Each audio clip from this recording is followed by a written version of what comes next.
Do you ever wonder how great leaders in the community make things happen? When they encounter new, unexpected challenges like a pandemic, how do they continue to successfully make an impact? Welcome to That Sounds Terrific, the podcast that connects you with these amazing people. Get insights on what they do to meet their goals, find out how you can help them in their mission, and learn their methods so you can be more successful at what you do. Welcome to That Sounds Terrific with host Nick Koziol.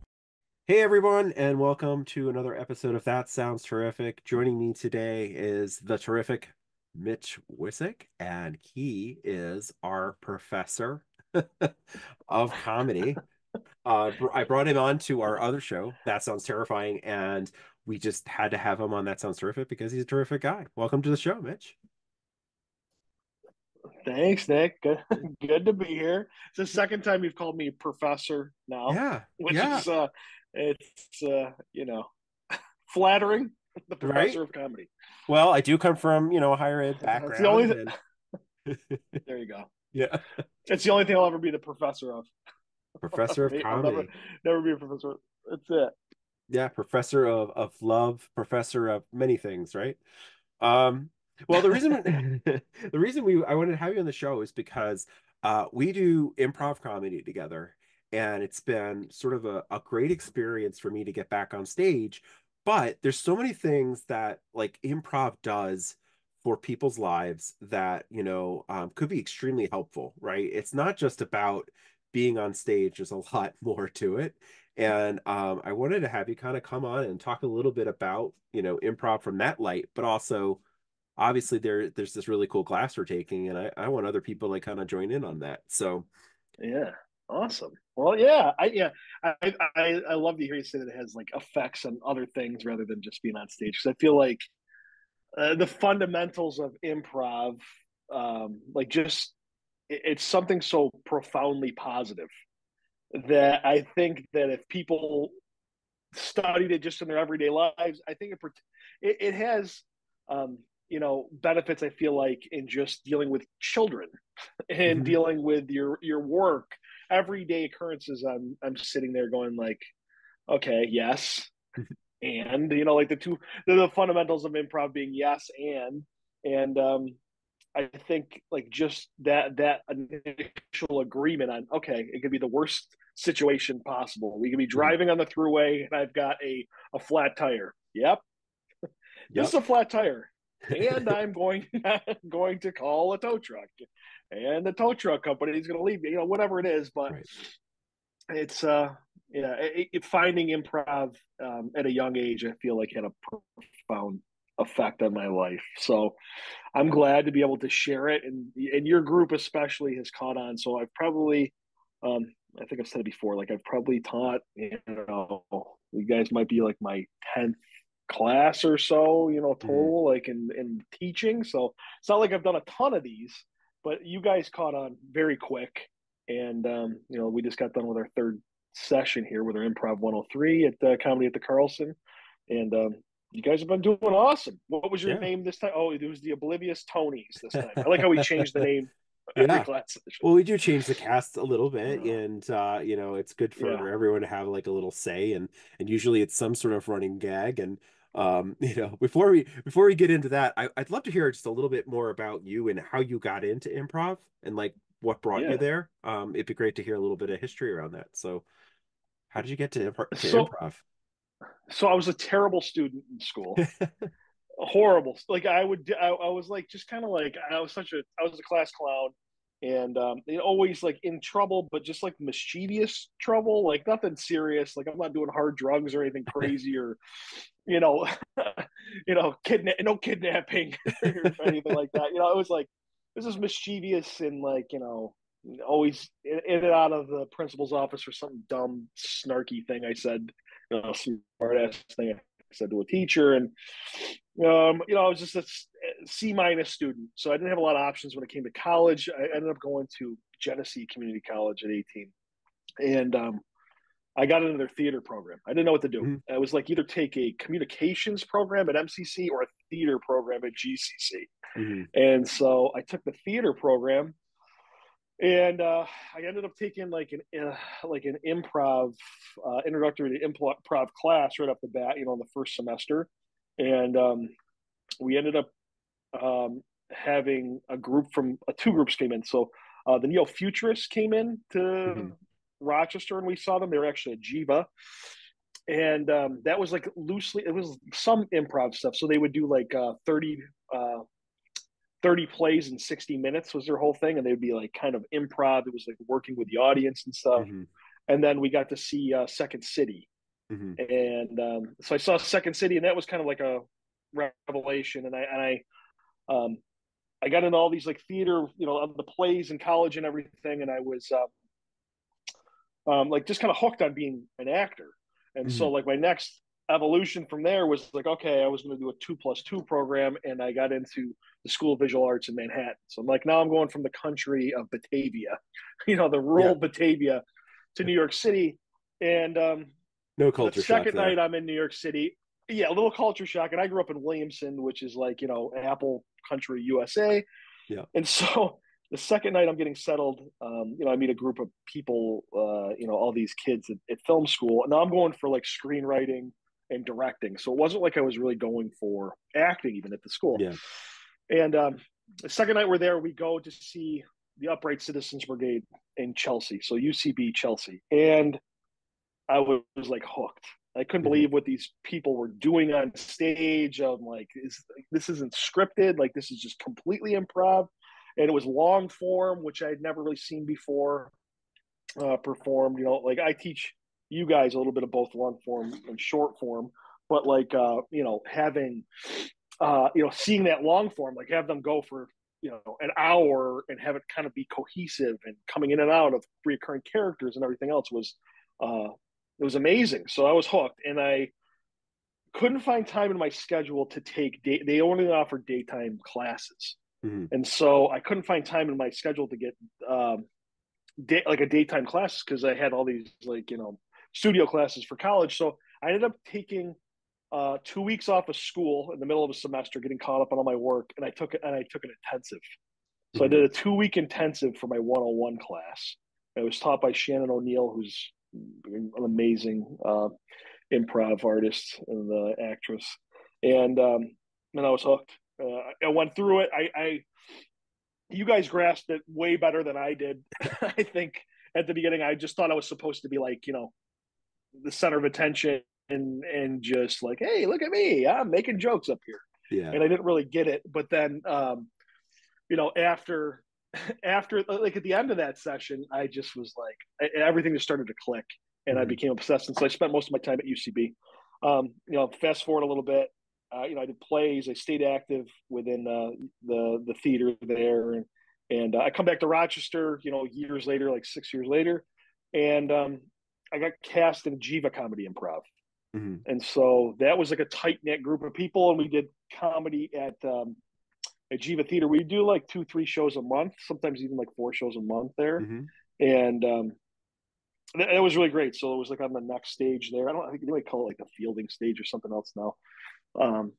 But yeah, I did that for years and years with a group of people. There was probably 5 or 6 of us in that group, and we got like best comedy group in Rochester every year for a bunch of years. And funny enough, a group called Nuts and Bolts was also performing mainly short form improv in Rochester, and we were doing more like long form stuff at Jiva, and Nuts and Bolts would always get like the runner up. And in 2018, we stopped doing Jiva Comedy Improv. Like that program went away, and I got cast into Nuts and Bolts with Frank Starachi, who had been doing short form improv in Rochester for 20 plus years. So Frank was a guest on this show. We had Nuts and Bolts, and we talked about that too. So cool. Yeah. So yeah, just years and years of improv comedy, and like being with those guys, and like I've had so much formal training. And Frank never had any formal training. He was kind of like like one of those chefs that like learned in the restaurant, where I was like the guy who got sent to like culinary school. So like the balance of Frank and I is like it's like an awesome thing, because Frank is just a wealth of knowledge for doing it forever, and I come at it from like a little bit of a more of like structured, like, okay, well, we need to have a platform, a tilt, and a resolution, and a story, or a scene on stage, or Right. he hadn't done it that way before. But so it's great. Like I think we work together really well, and I've kind of offshot, and for the past a little over a year, been teaching these classes at Comedy at the Carlson, and it's been awesome. Yeah, it has. I mean, just speaking from experience, and like, it's just so funny what popped in my head when you I'm formally trained in the improv arts, and so it seems like another character is developing right here, right now. It's not like, maybe not say formally trained, but like I paid the money. You know what I mean? Like even back then, like that intensive was like $300 or something like that. It was like over $300. Like, so I paid the money to go through those programs and at least learn and have I don't know, paid my dues to literally. I paid money to learn what Frank knows how to do by just doing. Frank knew how to do it, and I paid to do it. So.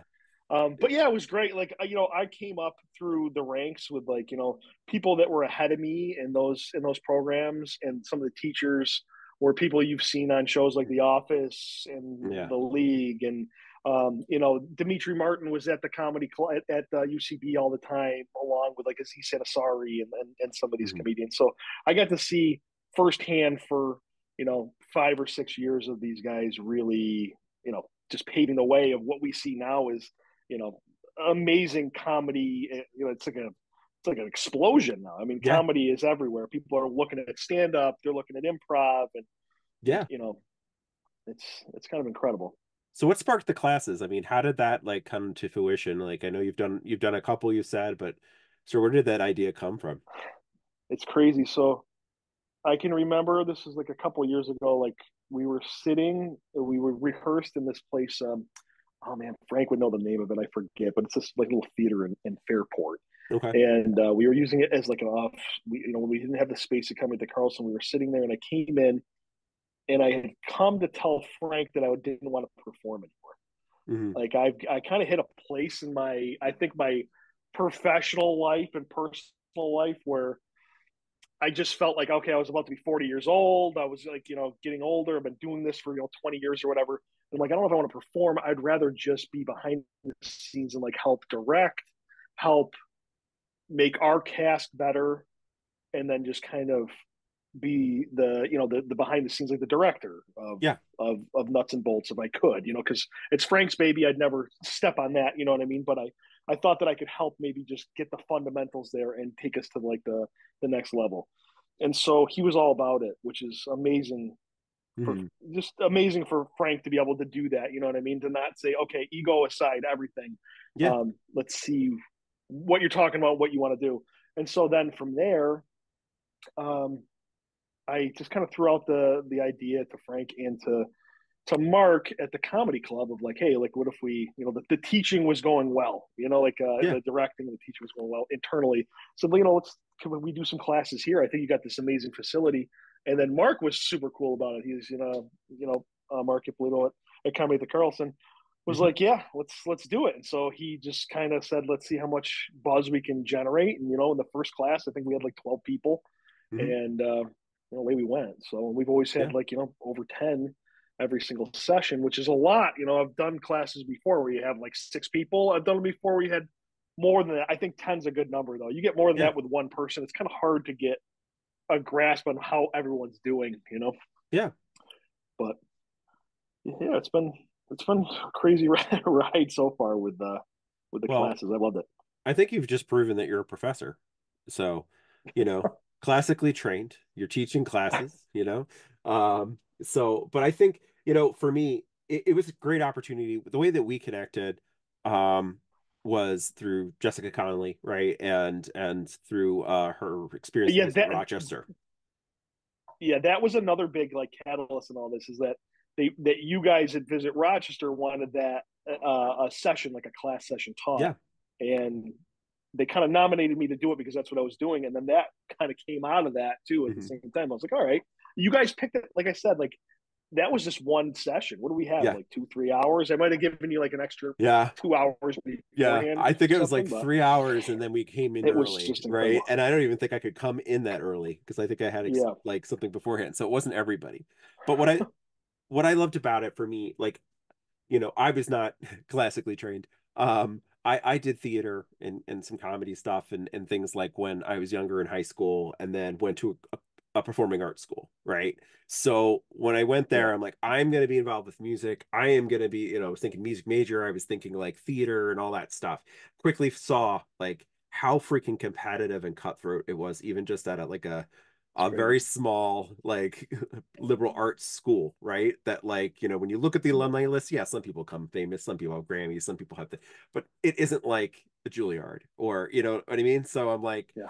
a professor who I won't name, he was a little bit of a jerk, but he's like, you're not gonna go anywhere. He said So, that. So like Frank yeah, always tells a story like that. He tells I think he told it on this on the podcast. It's the same thing. yeah, And I had a professor too that like I was doing like theater and I was doing all this like very dramatic lighting and like musical stuff in right. these. I got to direct a short Tennessee Williams play um, called The Strangest Kind of Romance, and it was like very like almost like Paul Thomas Anderson. Yeah. Like I was like using lights and music and all this, and he just goes, "The theater isn't for you. Go if you want to make movies, go to Hollywood."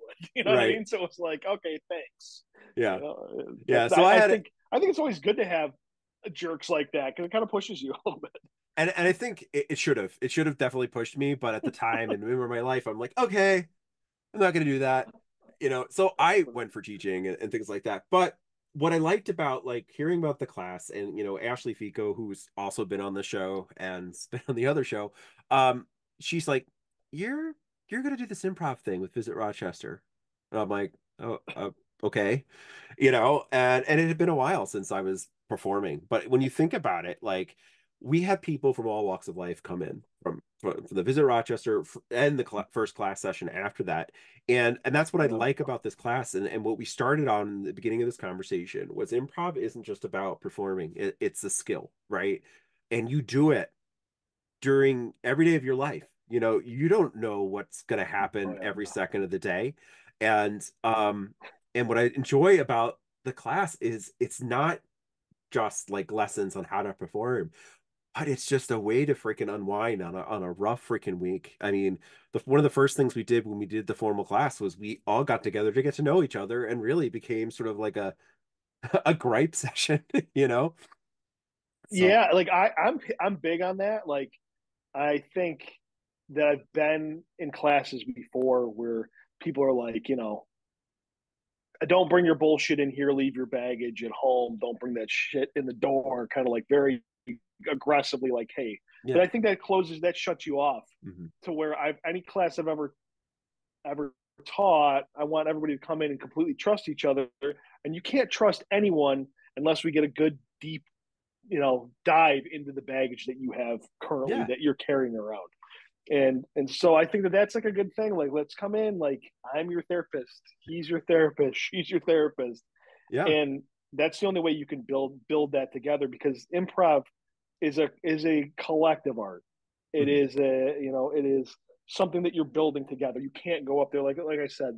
I tried to be when I first got into it. I'm like, I'm a star. I'm center stage, and that's just not how it is. So you need to support everybody else, and it's like just like a in real life, not in real life, and like in my professional life and everything else. I'm using improv all the time, Hmm. but I really am a heady kind of neurotic control freak.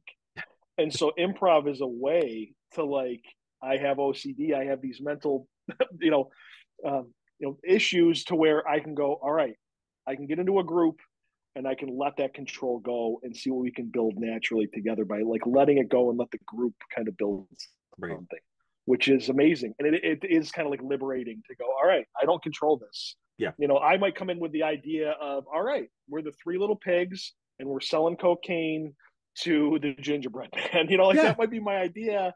And it might evolve into something completely different. And I have to be able to let go of that and watch that kind of build collectively. And I think that's like it's an amazing thing. I'm a Yeah. person who doesn't fly well. I don't Right. want to fly a plane. So if that Yeah. thing starts going awry, I can't do it. Yeah. So I think you get you get inspired by the strife, the things that people are like kind of coming and complaining about, like, and Yeah. it's funny because I do remember a couple, like I never like identified the person, like this is where this character came from, but I got some character stuff traits from like people being upset about stuff, or like just scenes that didn't go right, like became her name, like the Oblivious Tonys, Yeah. you know? And it's like funny, like just being able to like, like I talk about the improv commandments all the time and like not Yes. don't judge. I Yeah. think not judging is like a great thing. Like you can judge it after, like let's stop, we'll look at it. I like to have those like postmortems on like the scenes, like Yeah. what could you have done? What was good in the scene? What was bad? And it's always like funny, the ones that go wacky like that, you're like, what happened? This is a train wreck. But Yeah. if you don't show that it's a train wreck on stage, like, hey, maybe it was just an amazing character development for Right. Blitzen the reindeer or whatever he was trying to do. I'm a lizard is what it sounded like, and that was the Blizzard the funniest part lizard. of it. Blizzard the lizard, and this inside joke that the audience isn't getting at all. But essentially, we had a No, cast member that was going to come in as this character, and we were sure he was going to be Tony.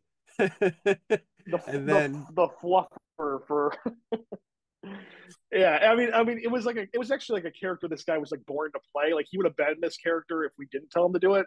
And yeah, then everybody's yelling for Tony to come on yeah, stage, and then he comes in as Blitzen the reindeer, but he's on his hands and legs and his tongue sticking out. And so he was oblivious. He was oblivious, Tony. yeah, yeah, and those are the fun things that happen along the way. And you mentioned the Ten Commandments of improv, and I'd love for you to go over some of those. I know some of them are like kind of redundant in a way, so there's more like there's four commandments, but Yeah. why Well, don't you go there's over always some a of those? joke that there's always only 7 improv games, really. There's a encyclopedia of 1,000. But Hmm. there's only really 7 improv games, truly. And with the commandments, I think that there's a bunch of them. Uh, supporting your fellow actors. Hmm. Saving trusting your instincts. When to go on stage, when not to go on stage. They're all kind of the same. They're all kind of the same thing. It's like just supporting the scene with what it needs, Yeah. which I think is like great. It's like that collective, like I said, like collectively building up together a scene. But like the best ones is like listening. I always think is like one of the best things you can do in life. Like I'm a sales guy by trade, right? So when I had to like make money, I couldn't make money, performing improv. I got into sales at a young age, and listening was like such a big thing that I brought from improv into, just sitting there and listening to a customer tell me their real complaints Hmm. or truly what's bugging them, and be able to like take it in and then think about it for a second and be able to give it back. Because if you're not actively listening, it's just like, okay, Yeah. you're just you're giving your own stuff out, not taking it from everybody else. So listening's key. I always like that. I like the one that's don't judge, like don't judge the scene, Hmm. don't judge your fellow actor. Trusting your instincts, trusting your scene partners. I think they're all so it's all so big, as you're building. Yeah. Um, and it's just like I think like working at the top of your intelligence. Hmm. I think that's like a really big thing too. Is like I think we underestimate everybody in the world so much. We're like like everything. Like America's just a bunch of dumb rednecks. We don't know anything. But honestly, like if you give people the benefit of the doubt, like everybody's a lot smarter than you think. And Yeah. if you're really working to the top of your intelligence all day, like trying to figure out the best thing that you could ever put out, and I'm big on that. That's like one of my big things, and I think Frank is really supportive with me on this.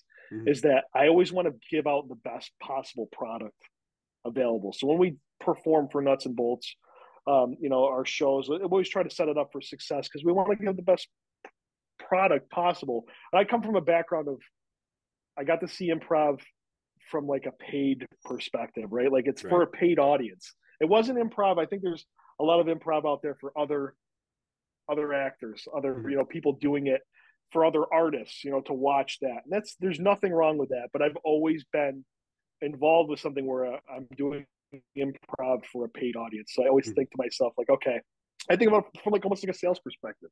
It's Yeah. like, what's the best possible quality product I can give? What's the value I can give? So, Yeah. I mean, and that's the thing that I wanted to hammer home even more on this podcast, where I think it's super beneficial to anybody.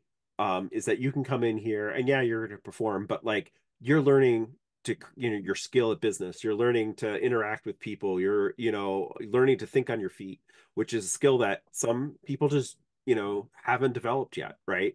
I think about the Yeah. different type of people that were in all of those classes. They come from all walks of life, from someone who you don't think would ever speak up at a meeting, to someone who's absolutely like super crazy. Like how are they going to calm Yeah. down enough to stay on point kind of personality. So it can work for And it's everybody. interesting. Yeah. Yeah, it's interesting, like to see, like when you see somebody come in, you can that people can almost tell me what they don't like. Don't even tell me what you do for a living, Yeah. and just by the characters that you pick to play on stage, I will figure it out because I always say there's like a high status, low Those status things. characters you pick, and like anybody from like a managerial standpoint, with the exception of myself, because I'm just not appropriate. You know what I mean? To be like I am a manager, but I'm not an appropriate manager, I guess. But like most people will be those high status Yeah. characters. You see somebody like Rennell from Yep. class, or like even like Ashley. Ashley always is like in that high status Hmm. character. She's great. She's got like that great combination too. That's like high status and really out there characters too, Yep. which I love that. Yeah. Yeah. It's a good And skill like to I always have. say, you're a utility player. It put me in, coach. I I could always say play any you're a position. utility player. Yeah. Yeah, whatever position, and that's great. Like that original cast of Saturday Night Live, they always said Dan Aykroyd was a utility player. He could Yeah. just kind of go Oh, wherever he wanted, and it was always he was always like my favorite. Growing up, like to watch a guy like that. And I always try to like emulate my comedy career over being like a utility mhm. player. Like I said, I started wanting to be Bill Murray. Yeah. But by the second year, I was like, no, instead of being the star, I'd rather play 15 other characters within this ensemble and be kind of like the goofy, weird neighbor or whatever, because there's just so much more fun to be Yeah. the everyone else characters. So what I heard there was sort of like you compared me to Dan Aykroyd, which is amazing. And then, you said that, I'm your favorite, which is also amazing. Thanks, Mitch. Favorite utility player. That's exactly. Everyone that's listening to Yeah. this show from our cast, now I Nick don't. is no longer I in the can't group. pick favorites. No, no, I know you're not saying that. But No, funny, like, that class is so amazing. yeah. It's so amazing, and like honestly, I if anybody listens to this and we get two more people to join the next session, I'd love it. Yeah. I think just introducing improv to more and more people. I don't think people understand like how beneficial it is, and Mhm. you just see somebody like we've had moments in that class where people have like broke down in tears and just said Yeah. how important it was to have these sessions and how much it meant to them, Yeah. just to get through their day to day, which is crazy to me. I mean, you hit the nail on the head there, Mitch. Like that was one of the main reasons I wanted to have this show, like this episode, was I'm like, other people need to hear about how beneficial it's like therapy. Like it's getting all the Yeah. bad out of the way, and then kind of poking fun of that as you go along, and like working together as a team. There's so many great things, like when you think about business, what people are looking for from like exceptional employees. These are all the things. It's team building skills, it's learning to solve problems, to think on your feet quickly, to not let your team down. So there's just so Yes. much of that, right? And that's what I love about the class, and what I love about you, Professor Mitch. Thank you. Like you have a great way of giving feedback too, like making that funny and fun, right? Like you're never Yeah. like that professor that I was talking about, where like, yeah, you suck, you're not gonna make it anywhere in this No, world. and I think you could see like it got progressively like I got progressively like harder on you guys like by like level 3, but it's not. I think there's something to be said about like constructive criticism, or like let's break down like what we did good, what we did bad, what Yeah, could we have done differently, and just kind of like ruminate on it for a second and sure. like take it all in and see what we can do. But yeah, I understand where people come from, like dealing with people from like a sales perspective, like all these years, and um, I'm just like I'm a normal human guy. Like I've never Yeah. come in with like I'm this or whatever. like to, like, you guys bring in your baggage. How much of my baggage have I shown you guys? You know what I mean? I'm Right. just like everybody else. You guys Yeah. got me as I was starting a divorce. You know what I mean? So Yeah. to be able to be in there and to be vulnerable in front of each other, I think it's an amazing thing. And Yeah. I'd say 80% of the people in the world have to work with other people.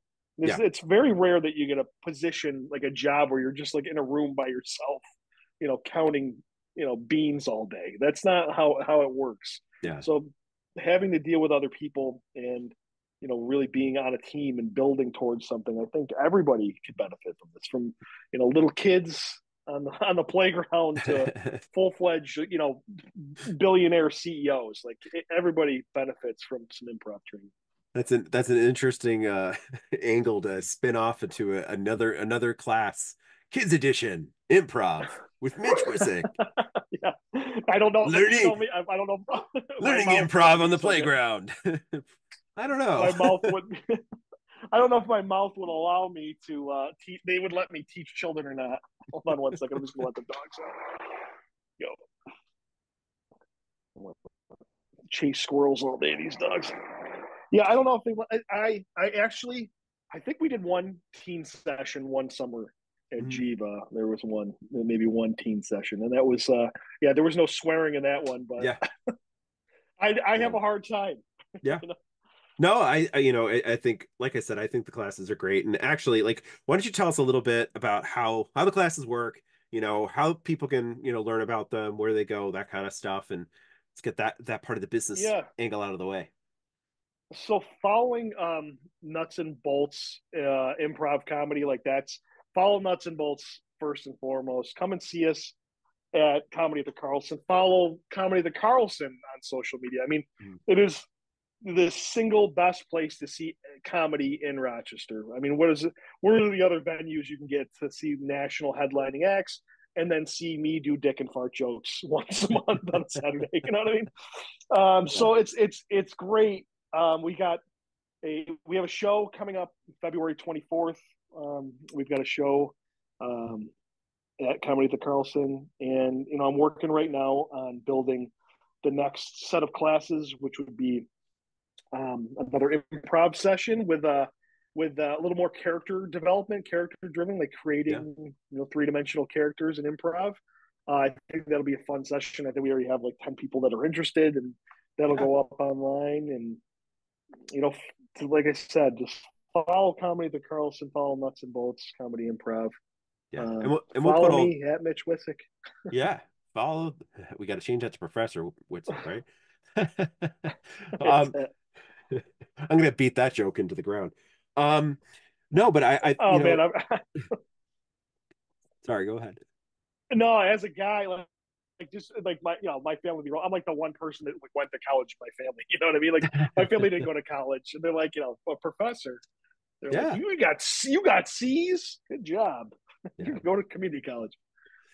No, I think it's great. I think what you do is wonderful, and it's a terrific way for people to kind of get involved in something that either maybe they were performers and get back involved like I did, or they want to try something new. And so we're gonna put all that information that Mitch talked about, socials for Nuts and Bolts and Comedy at the Carlson and Mitch himself in the show notes. I urge you to connect with Mitch, connect with Nuts and Bolts, come to a show. If you're not in the Rochester area, there are comedy clubs probably near you that do some similar things, so definitely look into that.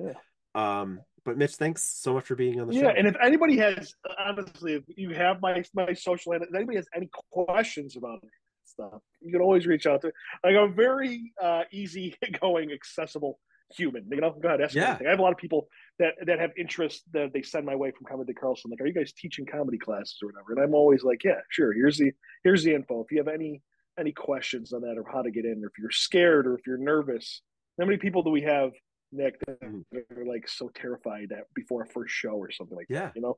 And I'm telling you, there's nothing to ever be scared about. And I think it's an amazing thing to watch somebody take that first step of seeing so many people come through the door like that. Well, I was a teacher, and I was a little nervous to talk in front of the students, and I took a class, and now I have a bigger voice, or just just run down a list of the people like Lori, who's teaching or running the e-gaming, and like dealing with students, and like Ashley. All you guys are so great. And Jess Dakotas, shout out to her from your other show. Dealing with people on the other real utility estate, player. It's just. I think she's a great. I'm so proud of everybody in the class, and I can't wait to get some more students and to kind of keep this going. So it's been a joy for me to be able to take 20 years of improv performing and then start giving back. I'm kind of hit that at 40. I started doing the same thing kind of in my professional career in sales too. Like, how can I mentor other people to do better or to try something new? And I think that that's important because I had people along the way that took the time for me to do the same thing. And I think that that's big. Yeah. I can't think of a better way to end it, Mitch. Thanks for being on the show and for all that you do to make the world a funnier place. And hey, thanks, Nick. Can't wait to see you back on the stage. All right, man. Thanks so much. Thank you for joining us in another episode of That Sounds Terrific. Don't forget to check out the show notes and our website at thatsoundsterrific.com to find the contact information and the best ways to volunteer with the organizations that we feature. If you know someone that is doing terrific things and think they should be featured in a future episode, be sure to email us their name, contact info, and short description of what they're doing at thatsoundsterrific@gmail.com. If you like our show, give us a 5-star rating and give us some social media love by liking our Facebook page, That Sounds Terrific. Follow us on Twitter at Sounds Terrific too, and Instagram at Sounds Terrific. We love hearing your feedback on how to make our show sound even more terrific. Till next time.